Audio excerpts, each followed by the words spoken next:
All right, everyone. This is VT Linear coming live from Seoul, South Korea, and today we're gonna bring you a little cast that VTST Torch did while we were at the GSL Qualifier. So hope you guys like. This will be between MYM Artosis, and it's gonna be his qualification matches. So we're gonna start it up. Let's go. So before we get this started, I just want to apologize in advance that this is only from a cam. The matches at the Intel East Stadium are private. They do not allow us to pull the replays out, so this is the best we can do. But it's at least something while we try to provide you as much coverage from the games as possible. So as Linear said, this is the first game for Artosis in his group. The way the qualifiers work is there's 16 people per group trying to get into 12 slots. All these players are extremely skilled. They're the top players from the ladder, plus whatever foreigners got over here to compete. Artosis being one of them because he's here full-time as the Code S caster for the GSL. So we have here is a PVT. Do you have any idea what you're going to see in this game? I have no idea what we're gonna see actually, because I was nowhere around to watch this match. So it'll be interesting to see what builds Artosis does, because he just recently switched from Zerg to Protoss. So, which actually was news to me the day I found out of the qualifier. So yeah. Yeah, he's been playing for Protoss for about a month now. He started out as Zerg, if anyone doesn't know that. Complains a ton about imbalance, although Zerg are starting to do quite a bit better in statistics. But Protoss has been a better fit for him. He started out as Terran in StarCraft 1, switched to Zerg in StarCraft 2, and is now Protoss in the second year of StarCraft 2. So he's going here for a gas steal on the Terran. The main reason for this is to force the Terran not to go for a very quick Banshee play. It allows the Protoss to be a little bit more comfortable on what they're going to see from the Terran. I've been seeing a lot of Protoss, especially in the Korean ladder, is they'll try to go with that 3-gate build and get a sizable army and push with it. And afterwards, if they've done enough harassment with it, they'll probably expand. And then what I learned recently, which is big here in Korea, is going for a 6-gate push. After they set up their second expansion, they'll put down 3 more gates and then do a nice push. As for right now, not much is going on. Like, as you can see, Artosis is just scouting. Well, yeah, you were saying that a lot of Protoss do the 3-gate expand. As you were saying, it gives you pretty good map control. You can't push into the Terran base to win like a normal 4-gate, but it does give you the ability to expand. Artosis, however, is going for a bit riskier of a build. He did expand after 1 gateway. Yeah, I believe so. I thought I saw Nexus go down. His mouse wire is actually blocking the expansion, so can't see for sure. But he did go for an expansion, then gets up 2 gateways and a Robo Bay. The Robo Bay gives you the ability to get an observer and see what the Terran's doing, so you can react a bit more properly to it. And then the number of gateways allows you to be able to produce the units to be able to defend. This is risky, as I was saying. It's weak to any sort of really early aggression from the Terran, but I don't believe Artosis was expecting that. So hopefully he will be okay in this.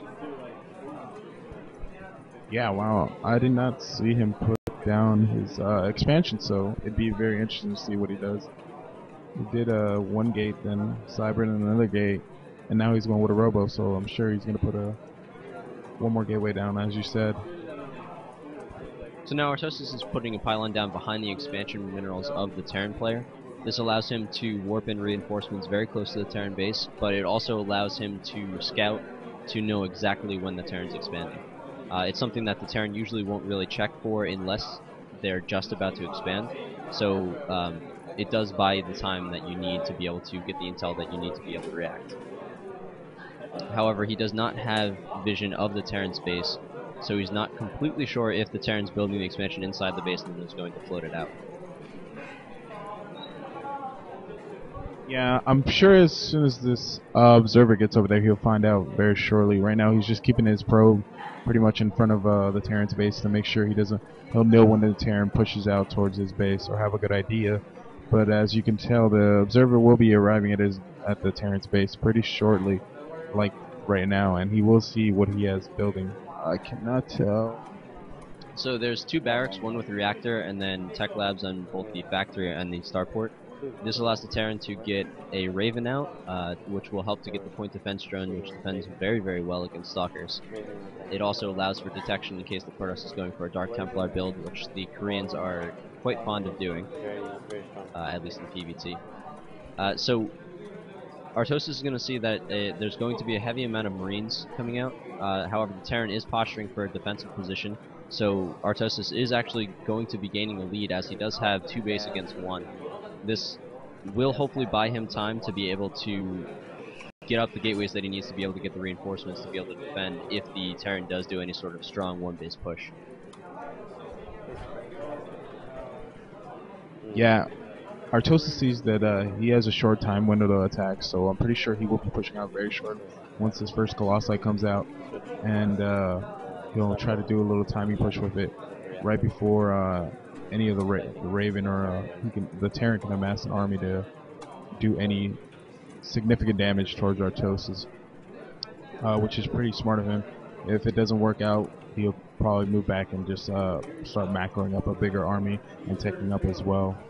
So as you can tell right now, he's just going to break down his rocks and waiting for his Colossi. He's chrono boosting it out as fast as possible so he can get that timing window.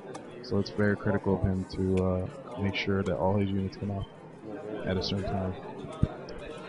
So we're going to have a battle here. Artosis gets down 2 very nice force fields and is able to cut off half the army of the Terran. He is going to fight in this position, which is actually in his favor. He's going to be able to take out a good number of the Terran forces. Little zoom in there so we can see what's going on. There's still a Banshee left, but it is going to go down now. There is a point defense drone, however, Artosis does not have that many stalkers, so it really doesn't affect too much.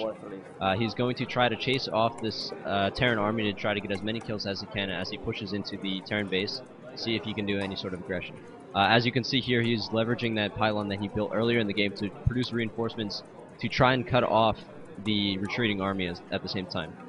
I'd also like to take this moment to apologize. I thought that Artosis had expanded early in the game, but seeing as we're not casting from a replay, I was completely wrong with that. However, he is going to be doing a 1-base versus 1-base push here. The Colossus is moving in, taking a ton of damage, but is able to take out all the bio, and the rest of Artosis' forces are going to force the GG, putting him up 1-0 against one of the OGS players in this qualifier. Yeah, Artosis was a beast there. He just really rolled up the ramp and didn't pop Guardian Shield. So he knew he had the advantage. You have no software, but he made Raven use PDD. PDD? Yes. So I don't make soccer, why? Can you hear us? No. Okay, cool. We were just talking throughout the game, and if we were bothering you, I wouldn't do it. No, I'm focusing too hard. Good. I know there's always... Keep focusing. Look at true nerd. Don't worry, I'll go O2 now. So that was Artosis talking to Che Jungwon, one of the Korean casters, in between his game. Artosis has a lot of support from the Koreans and Americans alike. Yeah, what you guys cannot see is that there's like 10 people behind him right now watching his game. And they also put the foreigners usually on these separate computers, which are used more for the finals. If you saw Artosis' game, I was not in this area because they just like to throw me on the Korean client and give me a few headaches. But we are starting up game 2 right now. It is Metalopolis, so this is really going to favor macro-heavy play. Artosis did state beforehand that he assumes that the Korean players are going to play extremely aggressive, so his style in these qualifiers is going to play much more defensive and hope that they overextend and he's allowed to kill an army just like he did last game and then move in for the kill. Also speaking of as well, since he is playing Protoss, it is better for him to just stay defensive, get his storm out as fast as possible once he's expand, and pretty much get his charge and just try to overpower the Terran army as fast as possible. But it depends also on your map position. So far, it's not on the close spawn, so it could be cross position or close air. So we'll find out shortly once this probe reaches the corner and hits the other side of the other bases on the other side. As for right now, nothing much going on Artosis' base, just pretty much simple stuff as always. Putting down his pylon and his gateway. Normal timing, no early gateways, and yeah. So now we do find out that they are in cross positions. Lanier is stepping away for a second. I'm kind of curious to see how Artosis reacts to this, because in the close air positions you are very vulnerable to like blue flame Hellion drops or Banshees or other sort of airplay like that. But now that he's getting the scouting of the base, he's going to be able to see what the Terran is doing and hopefully be able to react to that. We see one gas. So Artosis is going to steal the second gas just like he did last time. Again, this delays the Terran from doing any sort of gas-heavy build like Cloak Banshees. And then we're getting a little bit of harassment just to try to throw the Terran off his game, pull an extra SCV from the line. You're not actually expecting to kill anything with this. You can, but it's not the goal. It's really just to try to affect the economy by making the Terran pull off a few extra SCVs to fight away your probe until you get the Marine out. So yeah, for right now, pretty much it's just Zertro trying to be an annoyance as much as possible. I'm trying to get him gather as much intelligence as he can as far as what the Terran's doing. Waiting for him to scroll back to his base. Pretty much, I don't know if he has a probe in his base or what's going on yet, but I'm assuming he's probably going to go, if he's going to play defensive, he's probably going to get his third gateway, try to mass a lot of sentries and zealots, and probably expand on that. Now, I don't know if you noticed, but the first Marine that popped out for the Terran avoided the probe and actually went straight for the assimilator. This is kind of a hint that the Terran does want to do a gas-heavy build, because he needs to get that assimilator out of his way as quickly as possible so that he can get the second refinery up. This does allow the Protoss player to get extra vision because the probe can stay in the base for quite a bit longer, but getting that extra gas is more important if your build relies on it. Yeah, very correct. It would be very smart for the Terran player, or both players, since they're both close air spawn, that they go some sort of air build. It makes the travel distance and the attack distance so much more easier, and they can be such an annoyance, especially the Terran's player if he gets out medevac and just goes with a bunch of full stem machines. As you can tell right there, though, the probe just barely picks up the Banshee coming towards Artosis' base, and Artosis pumps out two stalkers there to meet that Banshee. So, I don't know if you noticed this as well, but the Terran was researching Cloak, or at least something from the tech lab. Hopefully that Artosis has enough observers out and stalkers to be able to defend this without taking too much damage. He is very confident at that, so he is actually going for an expansion right now. The Terran does need to invest quite a bit into this Banshee play, so he can't do any sort of super aggressive ground attack, which gives the Protoss the ability to expand, assuming you can defend against the Banshees. It is going to require quite a few stalkers, but Artosis does have that, and he is going for a Twilight Council right now. I'm not sure if this is going to try to get Blink to help his stalkers be a bit more defensive, or for Storm. He can also go for High Templar to get feedback with, so that you can prevent the Banshees from having the energy to cloak, or just kill them straight. Yeah, Artosis does a good job here with the stalkers. He's following the Banshee around the perimeter of his base, make sure that that stalker tries to do minimal damage around the base. I would like to see him research Blink, which I think he will exactly as this Templar comes out. So it makes it that much easier to snipe down these Banshees. He knows the Banshee got away, so it's up there in the corner. So he's going to keep two of his stalkers up there to protect that natural expansion, and doing a huge probe transfer there to his natural expansion, because he was really oversaturated.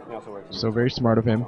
He's going to be also putting down a Templar archive, so we will be seeing High Templar action, and also plopping down two more gateways. This Banshee will be harassing this corner pylon here and probably taking it out. Oh, maybe Yeah, so spreading pylons around your base gives you vision. Oh, sorry about this. This is actually Karn's game.